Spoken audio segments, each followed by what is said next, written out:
Le PSG reste attentif au marché à la recherche de renforts, et Antonio Rüdiger apparaît comme l'une des priorités pour la défense.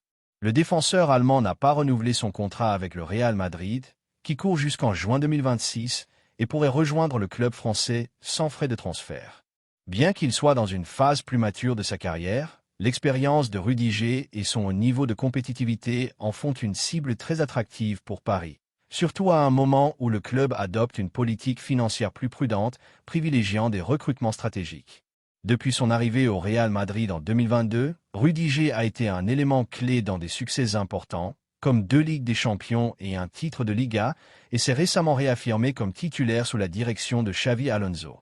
Son leadership, sa solidité défensive et sa capacité de lecture du jeu sont des qualités particulièrement valorisées par le PSG, notamment dans les matchs décisifs.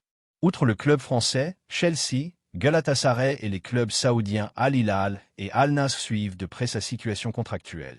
Alors que des équipes comme Chelsea et le PSG offrent une compétitivité immédiate, Galatasaray représente une opportunité de protagonisme et les clubs saoudiens se distinguent par leur puissance financière, rendant la décision du joueur stratégique. Le recrutement de Rüdiger représente donc non seulement un renfort technique, mais également une intelligence financière. Expérience, leadership et qualité à coût zéro. Mais si vous pensez que les nouveautés du PSG s'arrêtent là, préparez-vous. Le deuxième nom dans le viseur du club promet de révolutionner le secteur offensif.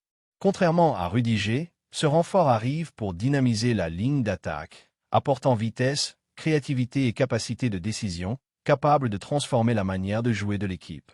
Les mouvements du PSG montrent que la planification va au-delà de la défense, visant un équilibre parfait entre sécurité et puissance offensive.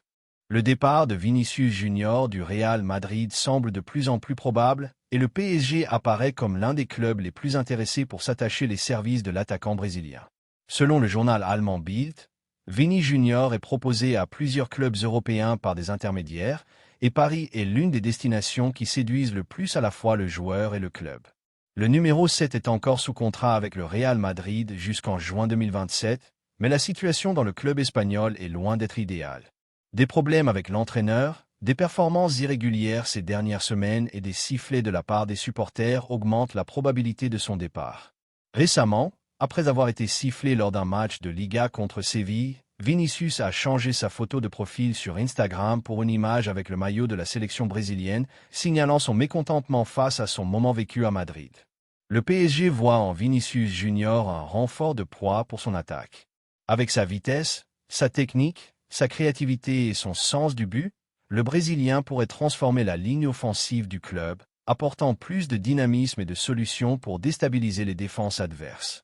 Pour Paris, un joueur à fort impact comme Vini Junior s'intègre parfaitement dans la stratégie de constituer une équipe compétitive sans sacrifier le talent jeune et exceptionnel. La valeur de marché de l'attaquant est estimée à environ 150 millions d'euros, 984 millions de dollars. Selon Transfermarkt, il figure parmi les 5 joueurs les plus précieux au monde. Le PSG suit de près la situation et pourrait avancer rapidement s'il perçoit une ouverture du Real Madrid pour une négociation. Avec le départ de Vinicius de plus en plus probable, le scénario devient favorable pour le club français de renforcer son attaque avec l'un des joueurs les plus décisifs du football mondial, garantissant qualité, créativité et impact immédiat pour l'équipe.